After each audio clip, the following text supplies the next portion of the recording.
What is going on, my friends? Matt Mulligan here with episode number 9 of the Take a Mulligan podcast. And today we are shipping up to Boston to meet my good friend, Alec Harrison. Alec is a serial entrepreneur. He's been in the UX and UI industry for over a decade, has started No Monkey Business, which is all about UI and UX. He has recently co-founded Visual Boston with his co-founder. Again, all about user experience and creating apps and technology that people want to use. He is a fantastic source of info for not only UI and UX, but just entrepreneurship, branding, brand awareness. He just has this down pat. He knows his stuff. And we went up to Boston today to film with him. So please welcome Alec to episode number 9 of the Take a Mulligan podcast. Coming at you. Yeah.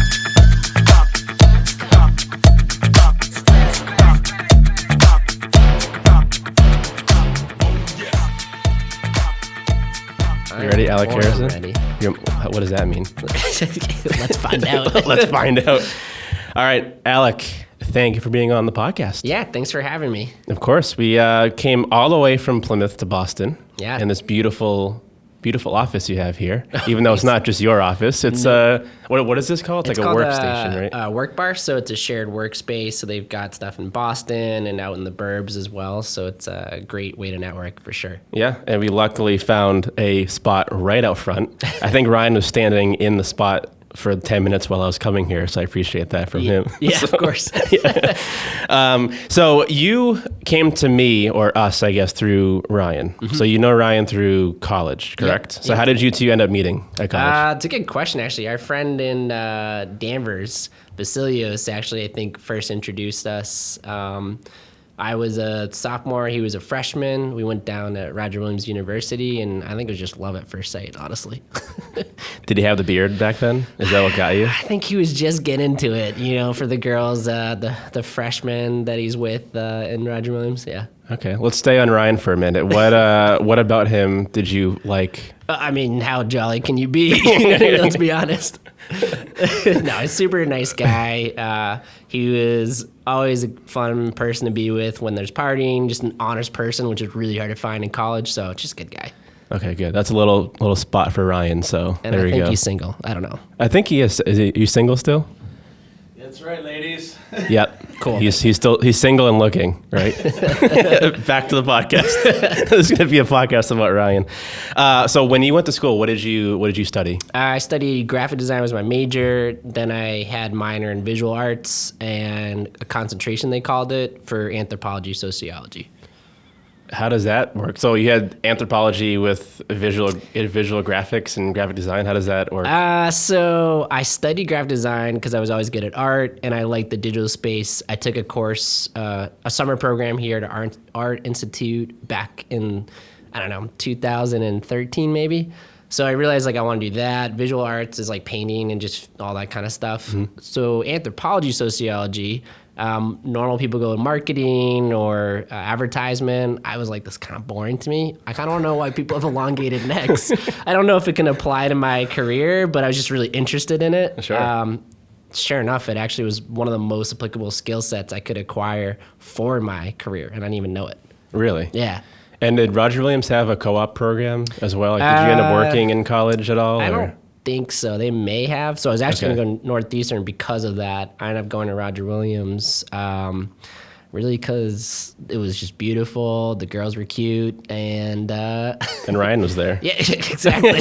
Just like something pulled me in and I don't know what it was. Yeah. That'd been Ryan. I was, I'm a little bit younger than you, I think, you and Ryan, maybe by a few years, but I was really close to going to Roger Williams before Wentworth. Again, I was so attracted to the campus was beautiful. Yeah. Yeah, the atmosphere, the women, all that stuff. But I think for me, I really wanted to be in the city. I think that probably dictated a lot of where I went to school. Sure. And Wentworth had a great program, and I just wanted to be in the hub of architecture. Oh, totally. So that's why I was here. Yeah. But when you graduated, you graduated from Roger Williams or Northeastern? Yep. Okay. Roger Williams in 2009. Yep. And after that, I did my unpaid internship at a digital magazine called the Exact Magazine or something like that. It was in Beverly, Mass, up north. And that was required to technically March or get your degree, was just do an internship. Right. Which was weird because I had to find it and not get paid. I was like, all right. I ended up doing a lot of odd jobs, just, because when you get out, at that time, 2009, it was like, hey, do you have 3 to 5 years of experience? No? Okay, good luck. So I ended up, doing 3 part-time jobs for like graphic design, e-commerce website. I even worked over here and the Berkeley School kind of area for Bristol Studios, recording studios. So I did like a lot of marketing collateral and things like that.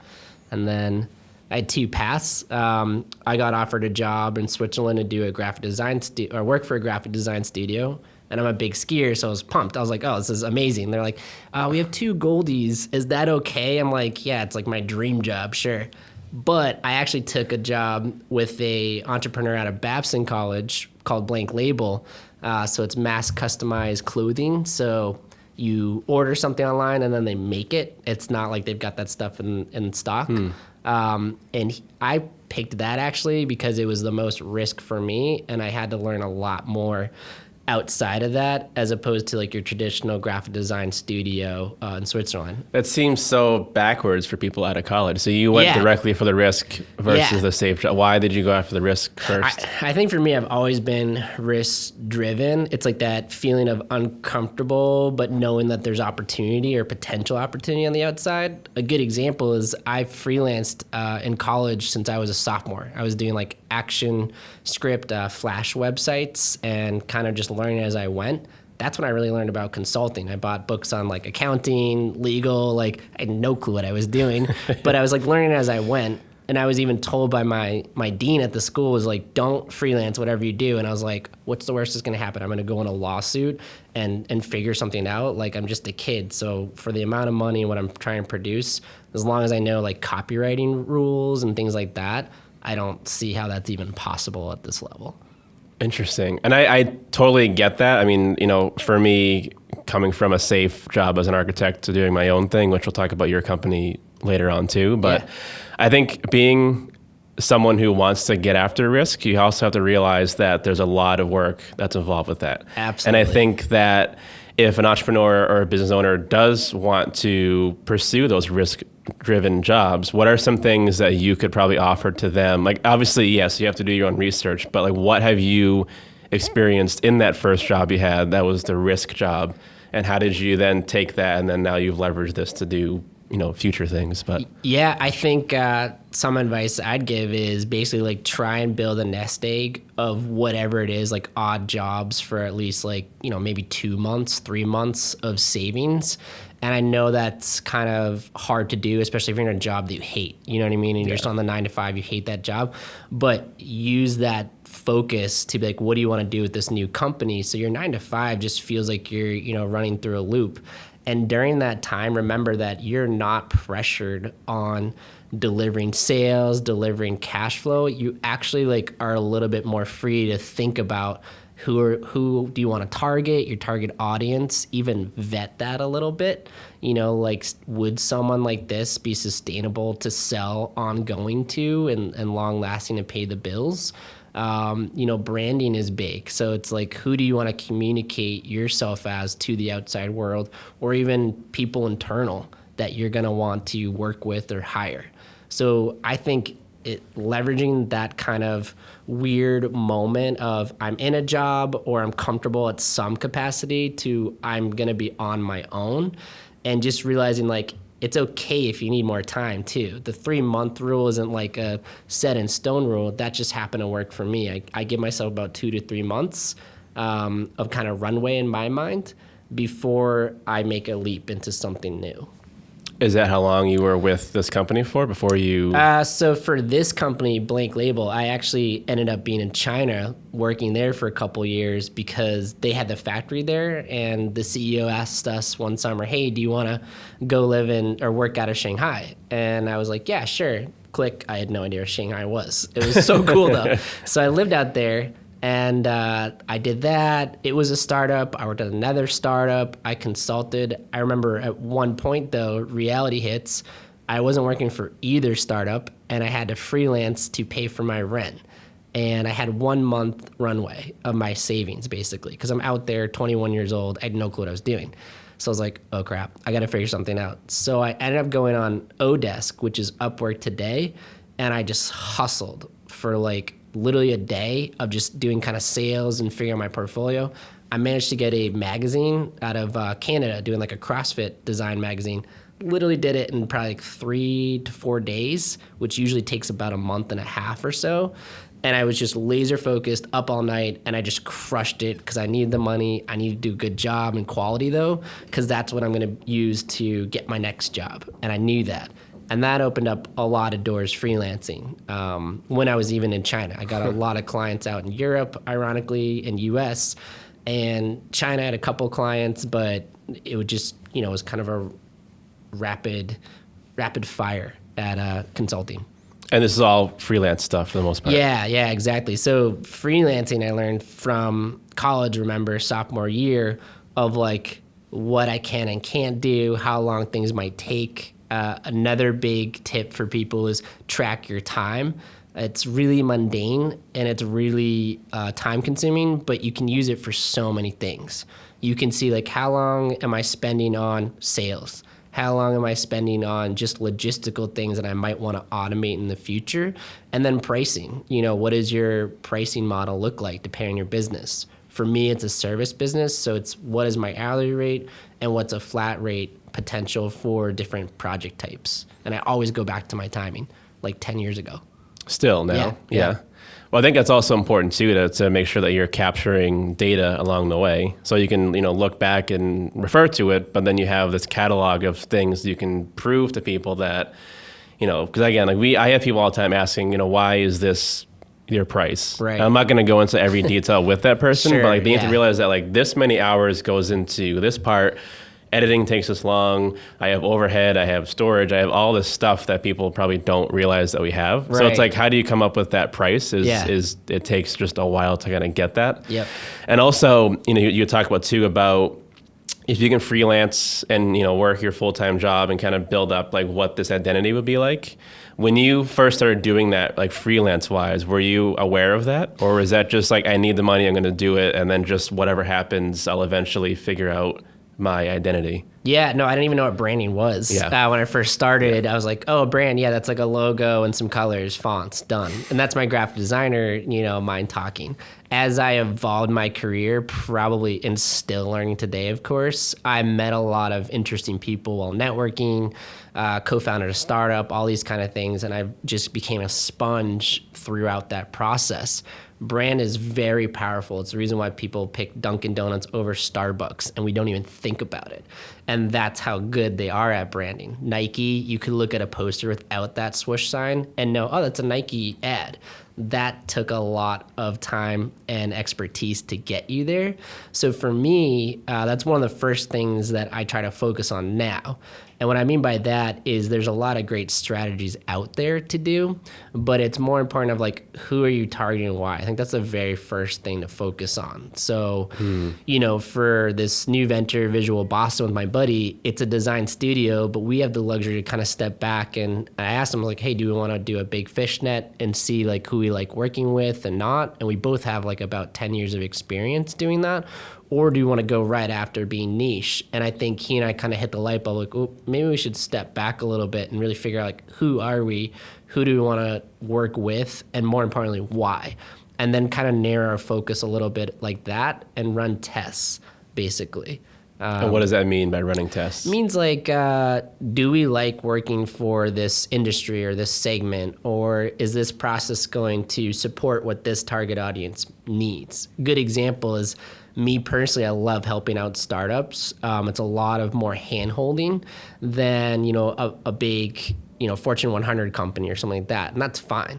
So I asked Mark, I was like, hey, depending who we want to go after, our process is probably going to be fairly different. Because you got a lot of hand holding, you want to help that startup succeed versus this one, it might be R&D company that just needs, resources. So those are two very different stories, very different approaches to how you kind of do business as well. And that's something that you should figure out before really getting really deep into the business, I think. Yeah, Right? or just kind of keep your business, if you can, flexible enough where you can kind of dip your toes in one industry to test it out or try your business model and be like, oh, that didn't work. That's okay. I'm going to go try this out. And that is, to your point, why you're not working 40 hours. You're probably working 60 to 80 hours. Yeah. But at the same time, you're like setting yourself up for success in the long run. 'Cause that's what I was getting at. Was Yeah. we even now, we're getting a little bit more concise as to what we're doing, but I feel like in the beginning, even when I was doing it as my side job, and even the first year and a half, it was more just do everything and see what I liked. Yeah. And yeah, there was a plan to get after certain people, but let's just cast the net as wide as I can, grab it all and see, okay, I don't like to do weddings. I don't like to do this. This is not a good ROI for how much time I'm putting into it. And like that for me has been working out, but it's Yeah. also, it's extremely beneficial if you have a point where maybe after experience, you know that this is the direction that I want to take it, and here is how we're going to accomplish it, and not just throw shit at the wall and see what sticks. Yeah, you know? and like to your point, I think what I've learned is like it's super scary to, it's comfortable to just kind of do the cash flow, but at some point your gut is going to tell you like, hey, this is really interesting, or you're more passionate about it and you can make this work for your business, for sales or whatever it is. And as I've gotten older or learned, like you just have to go for that. And because the more energy you focus on that, the more likely you'll succeed, rather than like tiptoeing around it a little bit, which is so scary because you have cash flow and you're like, well, why wouldn't I go after this cash flow? But at the same Yeah. time, if you took maybe a little bit more risk to go after this, it could actually pay off more. And there's a really hard balance to doing that. I've messed it up before and I've had to go back to the cash flow, and I've also succeeded by doing it. So it's not like a perfect, recipe here either. Well, take me back to that. So what did you make a mistake on? Yeah. with So let's see. Startups is a good example. So, if I'm charging over here a lot for a large company that can afford it, has the resources and expertise of like the value that I can bring, when I go to a startup, it's messy. It's a lot messier. So, they're still trying to figure out like, how do I even work with my co-founder, and how do we work with this vendor, and where's the boundaries of what to trust them with, or things like that. So right away, I realized I can't apply my process, my flat rate, or anything like that the same way I do for startups. So I'm going to need to shift my business model. And that's where I learned the hard way, where it's like, oh man, I burned a ton of hours trying to help a few startups because me ethically is just so passionate about helping them. But from the business side, I was like, whoa, we got to like pause the brakes here and just remember I've got cash flow concerns here that I need to focus on. What I should have done was taken all my learnings from that, debrief myself, and like let's just on a whiteboard, like what did I learn, what was working, not working, even if it was like a Saturday or something like that, and then figure out, okay, now how am I going to readjust myself for the next startup that comes along from my learnings. And that's a good example of it. It can be just as micro as that, rather than I'm stuck in the hustle trying to get a next sale and keep the existing clients going, and also learn from my mistakes. Well, it's also, and even with me, it's hard to self-reflect Yeah. constantly because you're in that whirlwind of getting things done. Sure. And if you're working 60 hours a week, you might not think, okay, on Sunday, I'm going to just spend a half an hour and just write my thoughts on the week, which Yep. I'm starting to do that now, which is great. But I feel like I missed a lot of that in the beginning. Yeah. And it was more of the what versus the why. Now it's like you have to have both. What are you doing? Why are you doing it? And that's something that you talk about a lot, which I'm very grateful you're telling that, because it's important. Yeah. You have to know what you're doing to a certain extent. Yes, you can make mistakes and learn along the way, but you also need to know why you're doing it. Yep. And I think that way your clients can latch onto you, because if you're all about the what, I don't care about the why, then the messaging is gone. If you're all about the why and you don't, produce the what, then Right. you're not gonna. You have to have both of those, I feel like. Yeah. And I think for you too. So when you talk about you have passion for helping these startup companies, but it's Yep. messy, and you're thinking about the business side, how can you separate the personal, I really want to help you, versus it just is not making sense business wise for me? How do you make those two work, and can you separate those two at all? For me, I see it as like a mold of those two. Yeah. So when I go to a startup now, for instance, and they want to work together and I'm very excited and so are they, I now have contingencies that like, okay, we might not be ready to work yet because for me to provide you the most value, I kind of need this, this, and this from you guys first. And that's These little milestones. Yeah, and that's the kind of why, because I want to provide value, do a good job, but also support my cash flow. So that way we're laser focused on what to design and build and why. At the other spectrum of why, it's because I want this startup to succeed. So I did a lot of research. Around 4 years is like the tipping point for most startups.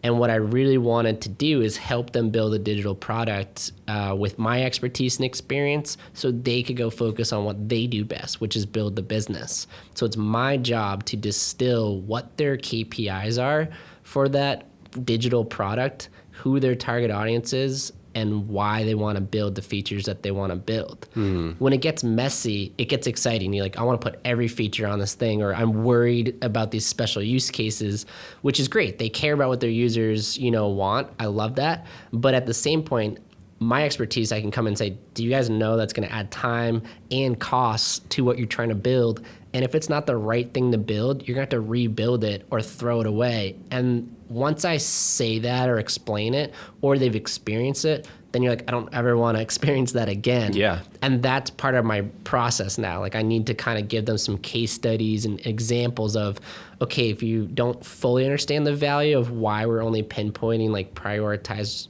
things to build, let me just give you some examples. And even in our real world, we have examples. Instagram used to be bourbon. They had a ridiculous amount of features.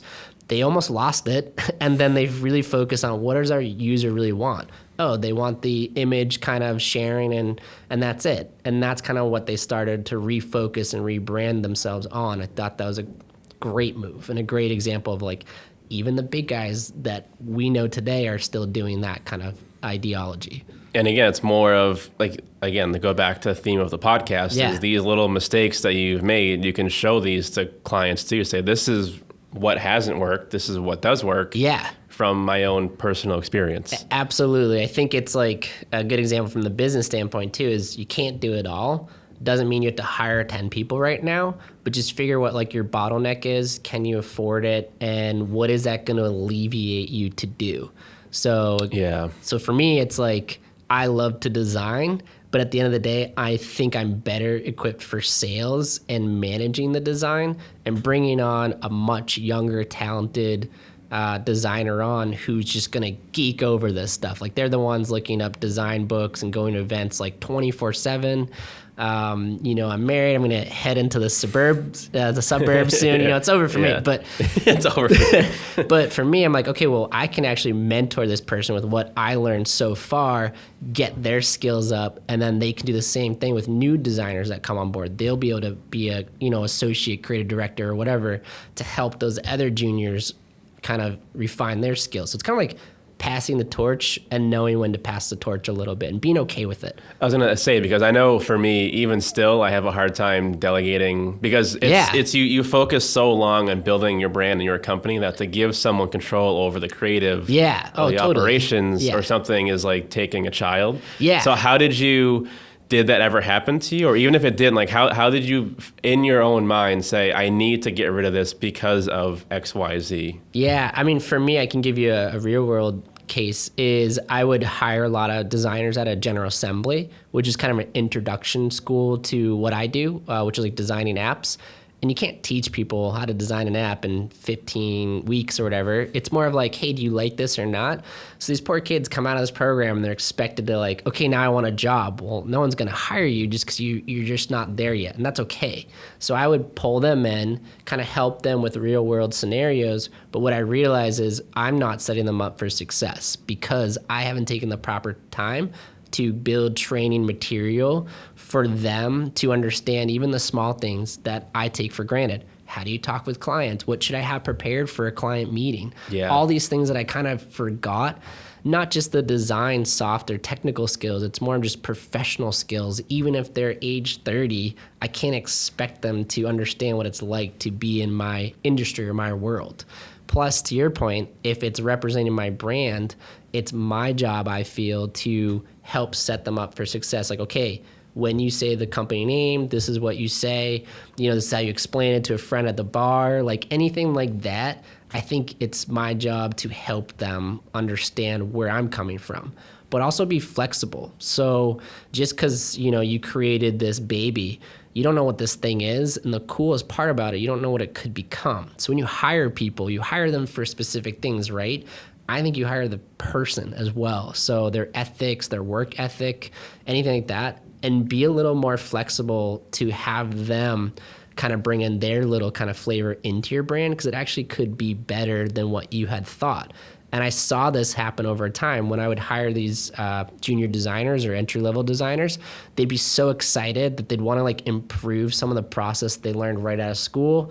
And they also want to like get on Trello, for instance, and like reorganize. And at some point in my career, I just realized like, screw this. I'm not going to ever fight this anymore. I'm just going to be like, okay, this is what I'm trying to do. Just to reiterate, if you can nail that, however you do it, or you think it's going to be better, here's some ownership, because I want you to be more passionate. And I've seen that kind of trust and relationship building happen because of that.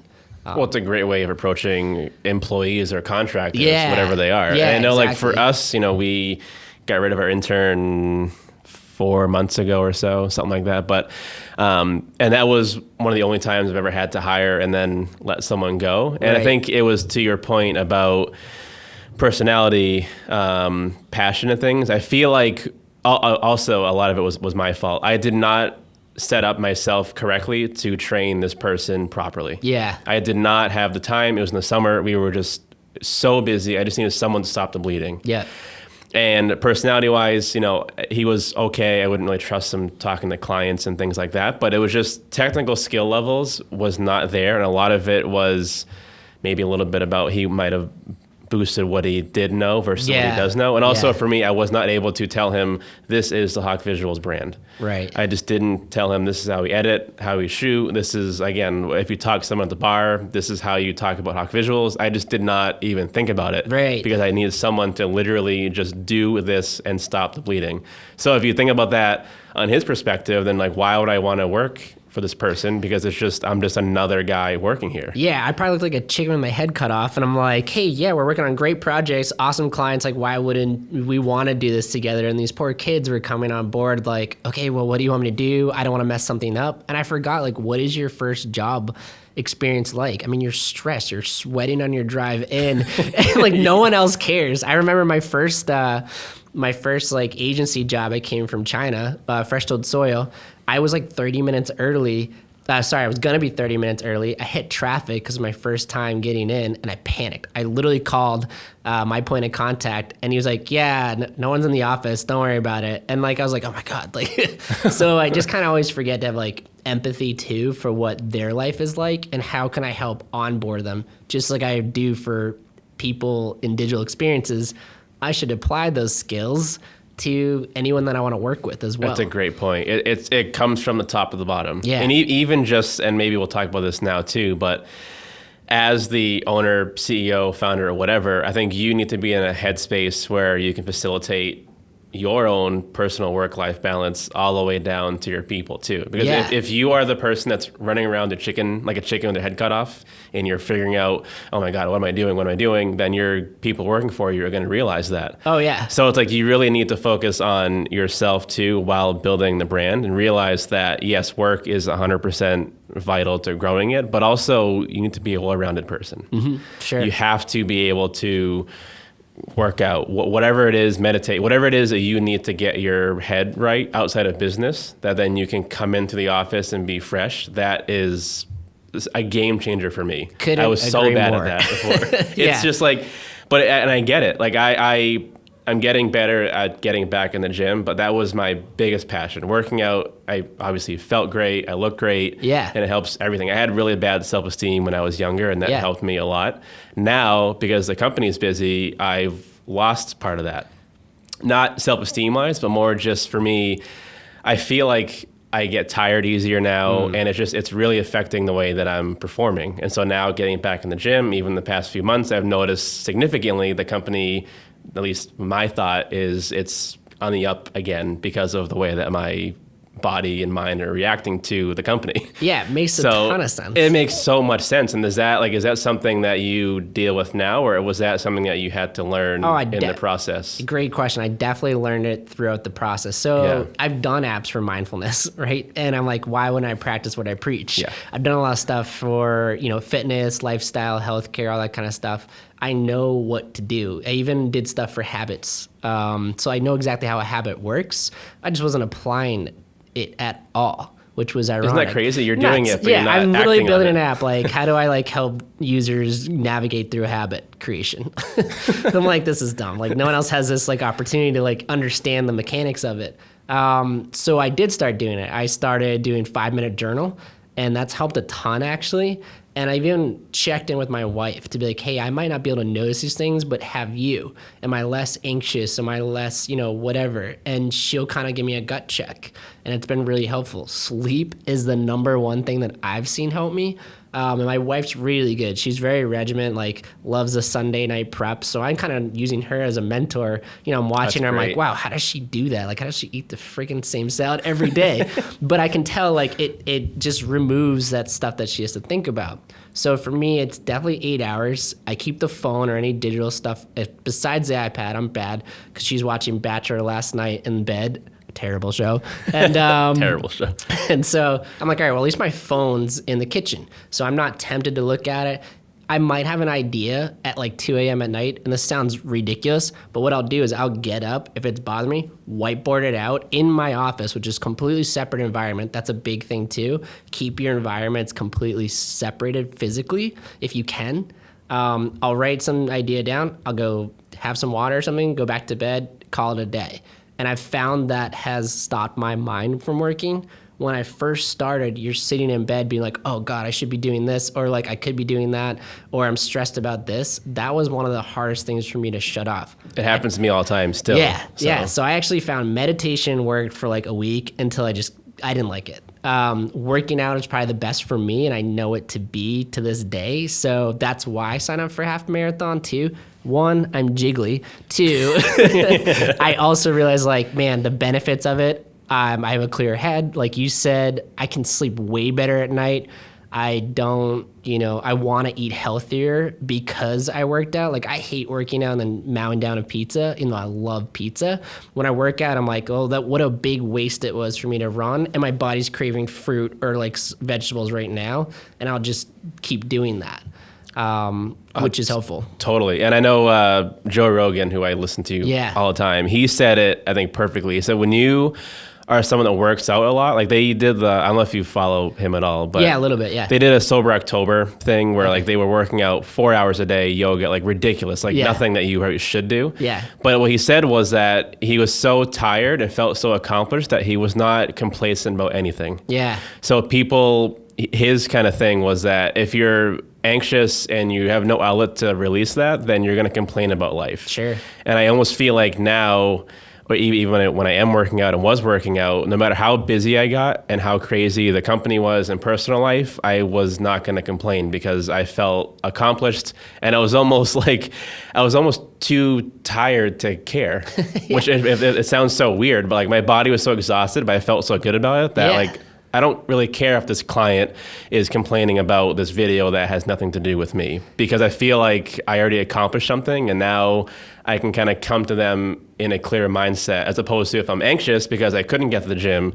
Now I'm like, okay, well, this is not my fault. This is your fault. All that kind of hot-headedness, I feel goes away pretty quickly with that. Yeah, and I feel like it gives you opportunity to be more strategic. So 100%. Be with that clear mind. One, all the problems they're not problems. They're more of how can I solve this, or does it need my attention or not? At this very moment, or when does it need my attention? So you're able to kind of navigate a little bit more, if I've learned from that. And also strategically, I can step back and be like, I don't like what I'm doing right now, and the clients that we're working with, or the type of work that we're producing, and what do I like and don't I like, and then try to move forward. And that's a good example of those tests I was talking about earlier. Once you have a clear mind, then you can say, okay, cash flow is pretty good, it's not perfect. Is it ever going to be perfect? No. And that's okay. I'm okay with that. But now I want to spend X amount of time to be like, hey, let's try targeting this client to see how that goes, or let's go to this event and try to meet people in this industry just to tiptoe our way around that. I think that's where health, body, and mind really does help you. Well, I think for you too, because you're so focused on the user experience, like that has to interject in your personal life at some point, even more so now than maybe when you first started it. Yeah. I mean, I definitely whiteboarded with my wife what our wedding was going to be like. So I did an experience map with her, super geeky. And she loved it. She's like, what is this? I'm like, oh, just some exercise I do to help people like know what to build or design for a product. It actually really helped us. It helped her focus on like what she wants and doesn't want. So I definitely try to apply my design skills to just everyday life. No, and it's a great way of approaching it too. I want to go back for a second too to kind of touch on your business and now your new venture. So when you were doing, the freelance stuff, at that point you did not have No Monkey Business, your company, correct? Yeah, so I'd started No Monkey Business 2015 after I actually was co-founding another little small design studio called Grafton Studio, and that's still running. And then I went on my own. We diluted the company. And then that's where I branded myself. Like, I don't want to work with assholes, and I want to do good work for good people. A lot harder than you think, but if you stick to your guns, it can work out to whatever it is you want to attract. And that got me some crazy clients, awesome clients, like robotics. I did stuff for driverless cars. I can never tell anyone which car it is, but like there's projects that I don't think I would have the opportunity unless I really nailed who I was and who I wanted to work for, and more importantly, stuck to it. So I would literally introduce myself.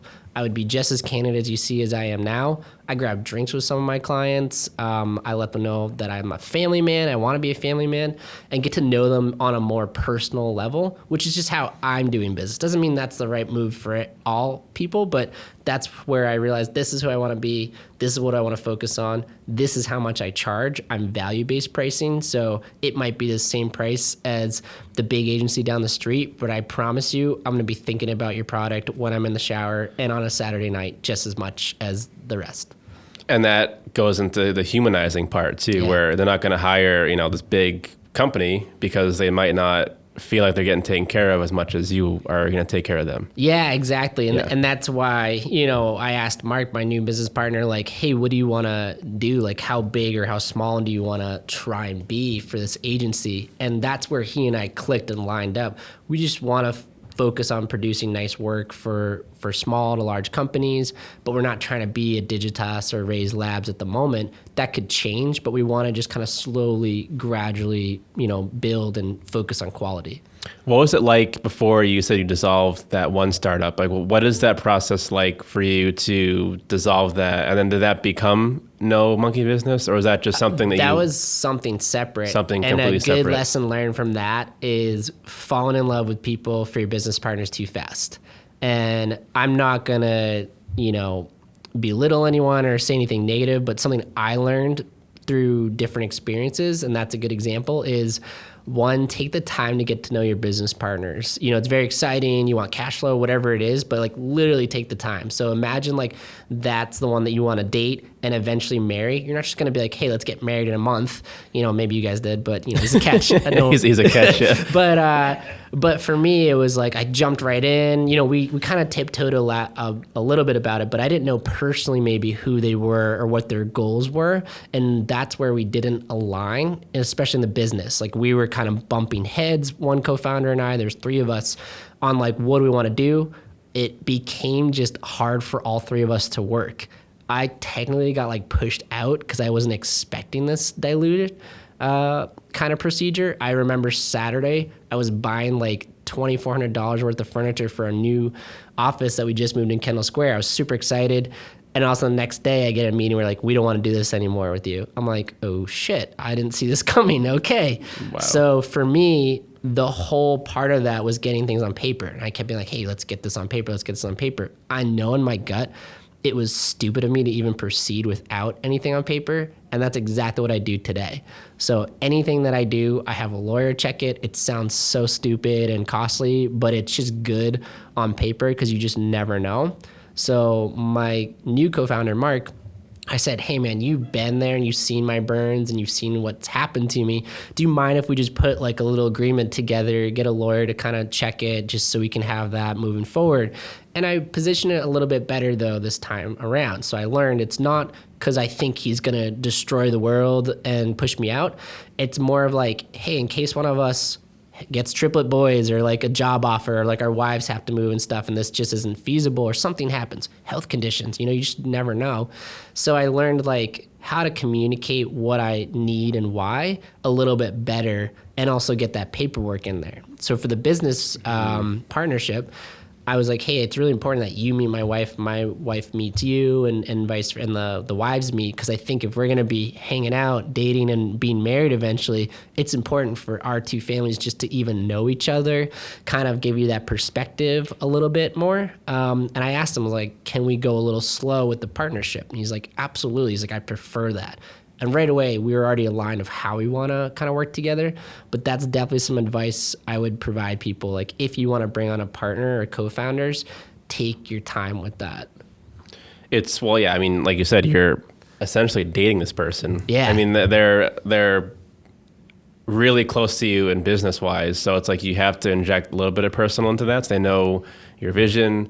Yeah, meet the wife, meet the girlfriend, whatever you have to do to know who you are, to realize, will this fit, before you're at year 3 and now you realize that, okay, I don't know this person because I've been pushing this off for so long. Yeah. So like you have to really know them up in the beginning to really get who they are. And same thing with you. You both have to work together so these things don't come happening, years down the road when you just didn't expect it, Yeah, and you don't want like explosions, like, why are you angry? You know what I mean? Like if you ever dated someone and you just, went into it too fast and all of a sudden you get in a big fight and you don't even know what you're fighting over.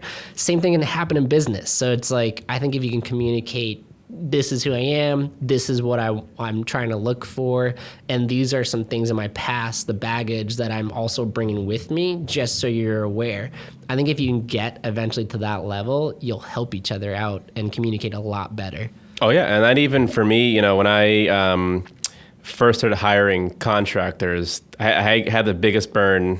It was probably last year. Yeah. So I had a car company as a retainer client. They were a huge paying client. They're a big, huge brand. I won't, again, knock them on the podcast. But at the time, I was using a contractor to help do video because I was getting busier. And this kid who was 18 was amazing car photographer. He got it. He loved cars. So I was like, all right, you go shoot today and I trust you, do your thing, blah, blah, blah. After about 6 months of doing that, I was at a point where I wanted to actually hire him as a part-time photographer to do this client and other clients. He had done some small things in the past too. And it was after that initial thought that I had that he ended up contacting me saying, this company has asked me to work for them full-time. So I'm leaving Hawk Visuals and I'm also taking your client. Wow. So he approached it in a way different way. He was very mature about it, but the company did not tell me anything about this happening. Sure. So I feel like what I learned from that, and again, I don't know how you can really back this up in court, but I make all of my clients and contractors sign non-compete clauses and non-disclosure agreements, just so I'm setting up in the very beginning, like, listen, you cannot poach my people to be hired by you. Again, whether you can back that up or not, I don't know, maybe if you can. I'm sure you probably could in court. Yeah. But it's setting up the standard of like, I'm not tolerating both. If you're a contractor, you can go over my head to get hired by the company. If you are, at least, talk to me so we can figure out how this works. But like that was a huge hit for me because it was literally, if I had a monthly retainer, that was probably half my monthly payments was this one client. And just like that, they were gone. I had Both are gone. both my contractor and the biggest client that I had. Yeah. So I feel like if I was better prepared, both through paperwork or expectations or whatever else, I feel like that might not have happened. And if it did, maybe I could have forecasted it better than maybe I had. Yeah, that's such a good example of like what I was saying with like onboarding and expectations, and then just the legal work that like no one really wants to do, but it's like so It's important. important. Yeah. And it's those tedious, minute tasks that no one thinks about that are going to either bite you in the ass or help you in the long term. Yeah, and plus too, like I think perception unfortunately plays a big part. So like if they know you as a business is taking this seriously and professional, and you've got your shit in line, then they will hopefully respect you and understand like, okay, we might want your employee, even though we signed something, let's talk and work something out. Like you never know. And, Totally. And depending on your business model, right? Like that makes sense for you. I've got a buddy in his clause that he has his clients sign. His model is basically like rent a developer for the month or time allocation that you need. So it's per body. If you want to poach that person, you basically have to buy them out. And he's already done the math of like, what is the cost for my business for this person on my bottom line? And it's literally like a pretty clear clause in his thing. And I thought that was so smart. And it makes, both people happy. His model's a little different because he can scale rapidly up and down. Yeah. But it just made me think like, oh yeah, those are use cases that I would have to think about, Mark and I would have to think about as we move forward. And everyone in my line of work always makes me sign like an NDA, like a mutual NDA. So for me, I always have my lawyer check it, their lawyer check it. But at the same time, you just never know what's going to happen. Yeah. And to your point too about how you appear to your clients is important. Like, yes, the legal part makes you look legit. Like, even with me, I have the license for the drone. I have all these insurance policies, blah, blah, blah.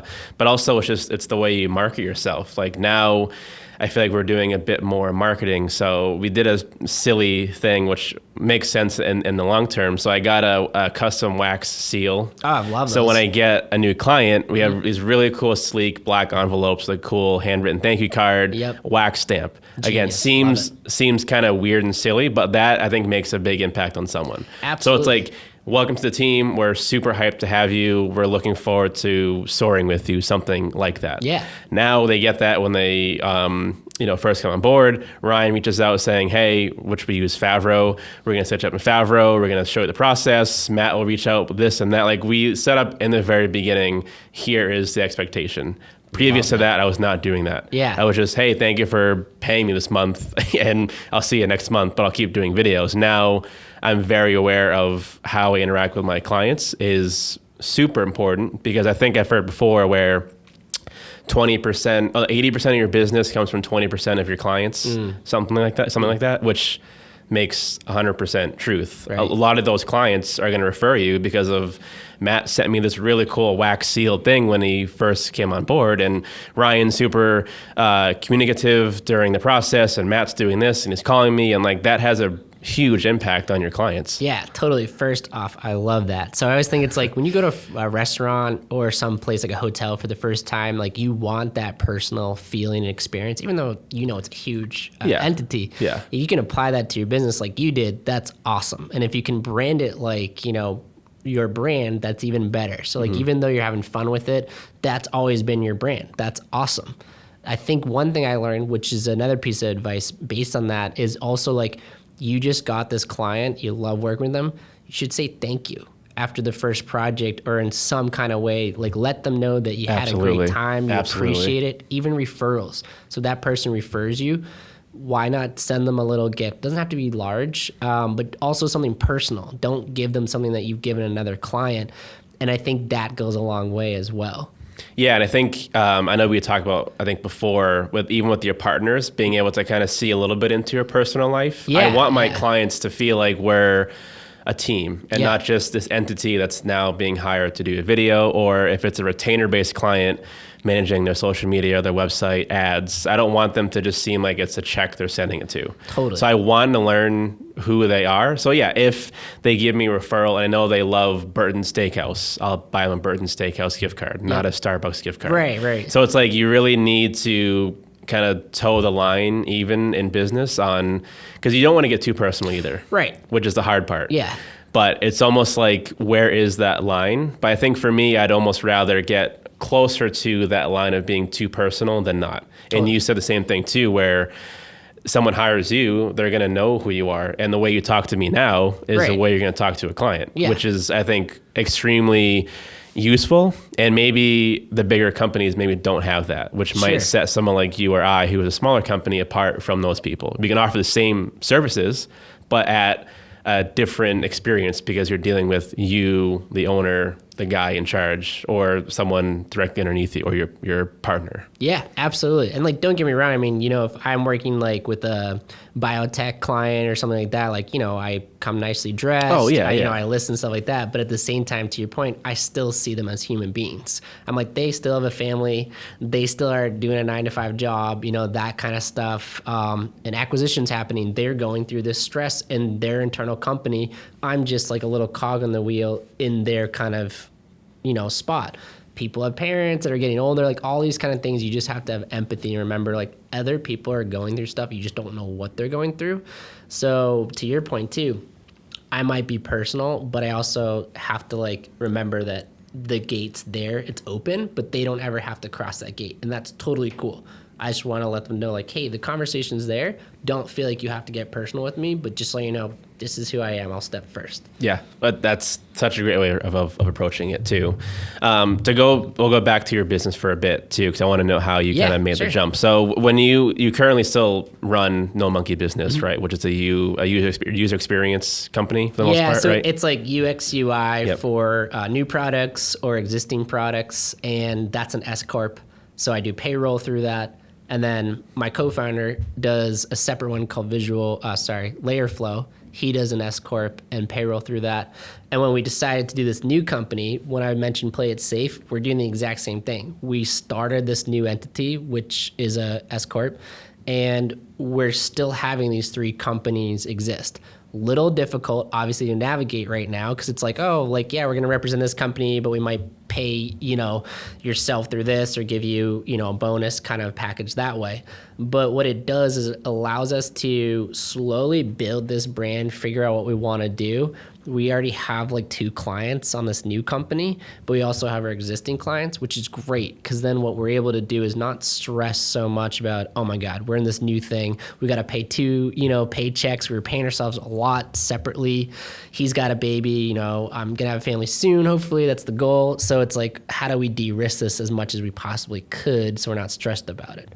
So to your point, we are eventually going to go make that shift.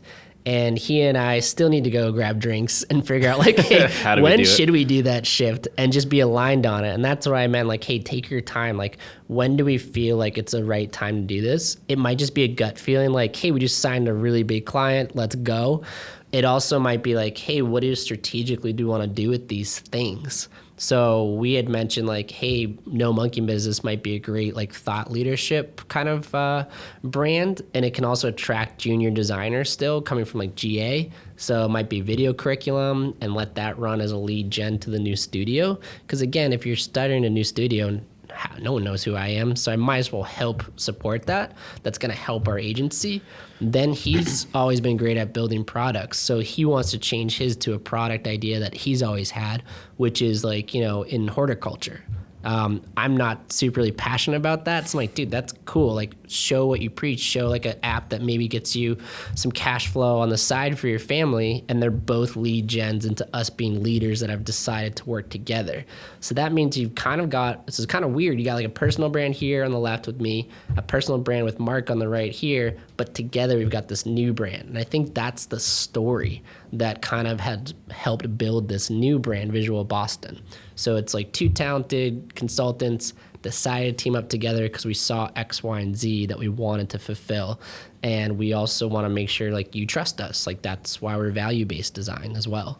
But that makes total sense if you can almost have these 2 track record companies and maybe they're lead gen companies and now feed this newer company that people, they might know who you are and they might know your partner. And now we have this thing which offers maybe, because like, will this eventually offer the same things that? Yeah, it's kind of just combined basically. So you can almost can you push the people up to this new thing? That's almost? exactly what I mean by lead gen. So Yeah. even on our websites, we're like, hey, did you guys know if you want this, we started a new agency. So they're kind of like small landing pages in my mind. And it's also good for trust and transparency. Like, I'm not going to put the logos of my clients on our new agency. Like, that's grimy. I'm going to be like, hey, if you want to know who I have personally worked with, here. And if you want to know Mark's personally worked on, go here. We only have 2 clients. We're going to be completely transparent with you, but we do have the experience of working with Fortune 100 companies. And that's where we decided, like, hey, we don't want to be grimy. We want to be transparent and clear of, like, where we are and who we're working with.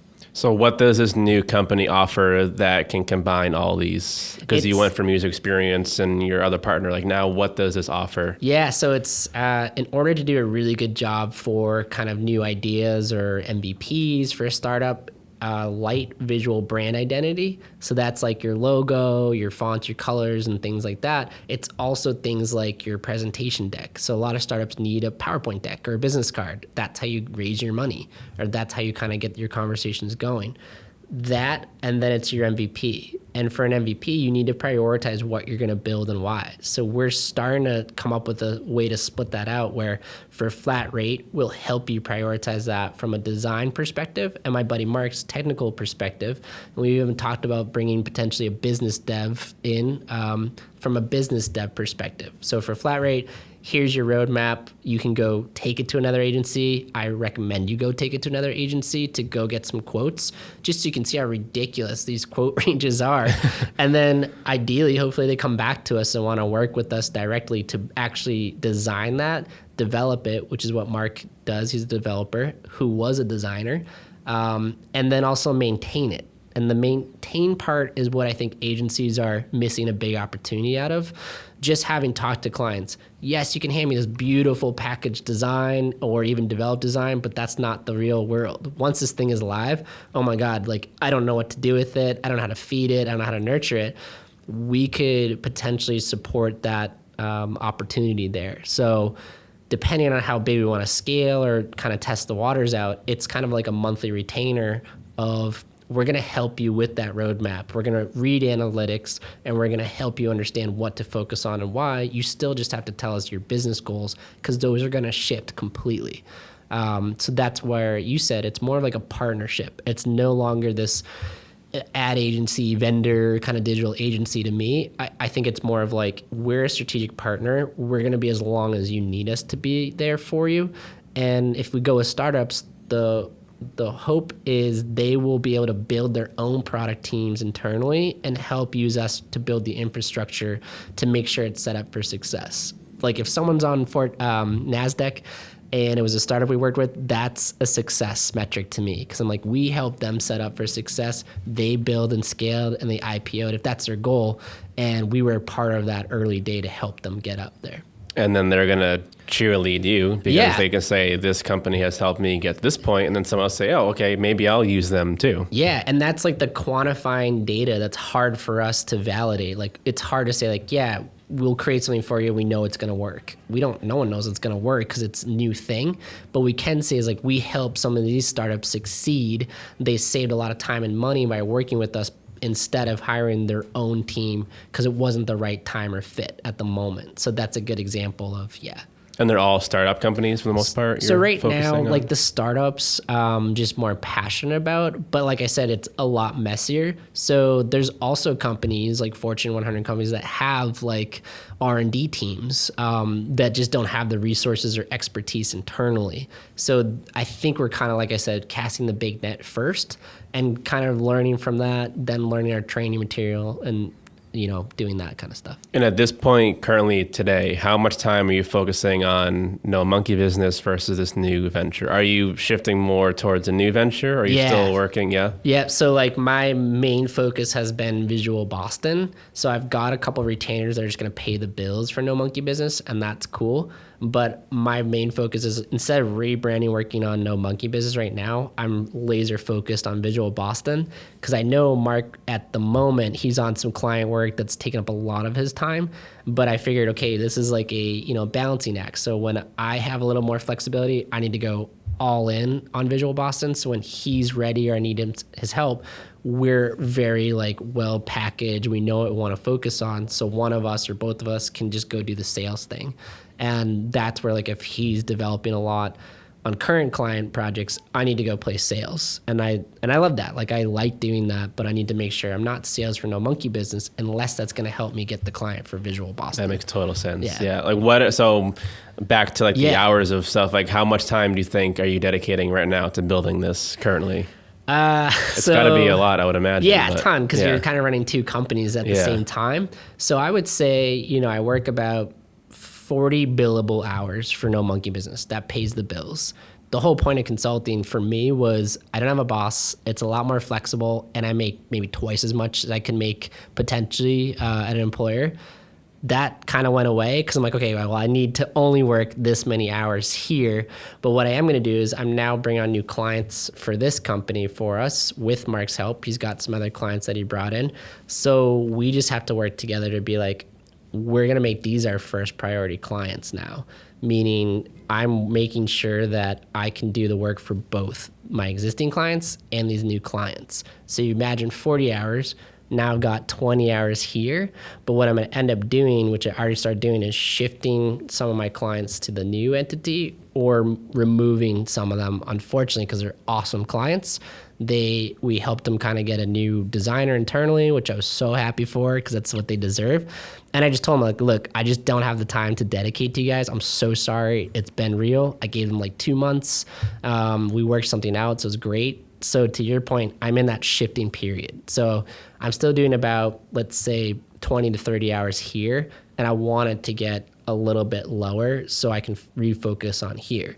At the same time, having done this before, I know this can become very popular, and it becomes scary because you have to say no to a lot of opportunities so you don't become the chicken with your head cut off. But for me, I'm like, okay, remember, training was one of the things I had a hard time with and I didn't take the time to do. So that's one of the first things that I want to work with Mark, because we're both very excited. We're like, hey, we could totally bring on junior designers and make this much profit margin. But he and I were like, wait, let's stop and learn from what we learned from, That's right? great. That's great. Yeah. Well, Project you have to. management. Yeah. Yeah. I mean, everything you've learned in the past, now you can start fresh. And then I'm sure even if you do another company, Yeah. it's like everything is like a next step. And It's that's, I think, a awesome. big thing about you. And I think you're quintessential entrepreneur and your Thanks, man. partner too. Yeah. Is like you always are looking for the next thing. And like, here's where I'm at now. I'm never going to be comfortable and complacent because that's when you lose basically. So how do I always look at getting things to be better, more efficient? Yeah. Getting this client, making sure that they're happy with what we're doing. Our people that we're hiring, our training is great. And then just keep always trying to the next level, which is just like, it's fantastic to see. Yeah, and practice Yeah. what you preach, right? So like we just did Exactly. Slack bullet points for stand-ups. We're like, hey, we're missing the ball here. We did it like 2 out of 5 times. We should readjust this because how can we expect someone else that we bring on to do this? Like if we can't even Yeah. do it or like it. So, Yeah. Well, you mentioned before about the user experience and you're Yeah. designing apps for Yeah. meditating and you're not even doing it. Exactly. Or it's like, why would I even trust someone that does that? Yep. If someone does want to find out more, we'll end it here about, I know you said No Monkey Business will eventually transition, but like if people want to find out more about you and your companies, where can they find out more? You could go to nomonkeybusiness.us. It's really old. I got to update it. Visualboston.com is our new website. We did a proof of concept, so it's really ugly, and there's like not a lot of content. I think they're better to just look me up on LinkedIn, Alec Harrison, and I've got, I think, a crossed arms, pink shirt, need a new shirt, We'll need a link new you here. photo. Yeah. And that's where like reach out to me with a personal message. I'm definitely going to respond and provide value and communicate because I think that was the purpose of LinkedIn. I'm not the one to just follow someone or have you follow me. Like I want to help each other out. So before we end Yeah. that's a great point. So if someone were to contact, like for me, I'm trying to contact these kind of big picture entrepreneurs, mostly on LinkedIn because that's where you can contact them directly. They Right. might not always have an email on their website. If I were to send them a message requesting that, how can you make a personal touch to contact someone, or even if it's just a client in general? How can you get to them directly by having a personal message? Because that is very important to do that. Yeah, I mean, me personally, I try to go through any kind of connection to kind Okay. of go through that. If you don't have the luxury of that network, then I think what's better to do is think about like a stranger on the street and you're just doing it digitally. Like, you don't want to be like, hey, this is me, I need this thing, can you help me? It's more of like, hey, I read that post about what you wrote, and I thought this point and that point was really cool. I just want to learn about this or share something about this. Like, I think it's important to make it conversational. It's kind of like getting a mentor. Like, a mentor is not there to just give you advice. You should be able to give something back to them. It should be reciprocal. So that would be my 2 cents. Not great at cold messages on LinkedIn, so I'm definitely not the marketing guru to help you with growth hacking. But if people do get in contact with you, that's probably the best approach, is to take more of a personal. Yeah, I'll give you a great example. I have one of my favorite clients right now. They reached out to me 2 years ago. I reached out to them and I was like, hey, I love what you do. It's cool, like IoT stuff. If you ever are looking for a designer, let me know. Literally 2 years to that day, cold email on LinkedIn, he reached out to me. And now he's like my favorite client. We've got, 2 years of retainers basically happening. Wow. So wow, it's crazy what being personal in a message can do. Well, I mean, clearly you're creating another company, and I wish you all the luck. I know, I mean, Ryan has to like you because you went to college, but I genuinely think you're really motivational for what you're doing. And even for my own company, I think we have a lot to learn from you, which I'm sure we'll contact you for some stuff. But oh, likewise. I really appreciate it. Yeah, and it's just, I mean, we've done the haunted, hayride with Ryan's family. And I've got to know you a little bit more now. Yeah. And I'm confident you guys are going to kill it. So. Awesome, man. I appreciate that. We'll help each other out, right? Yeah, of course. Cool. Of course. Yeah, thanks for having me. Yeah, we'll do the coronavirus handshake. Love it. Thanks, guys. Thanks.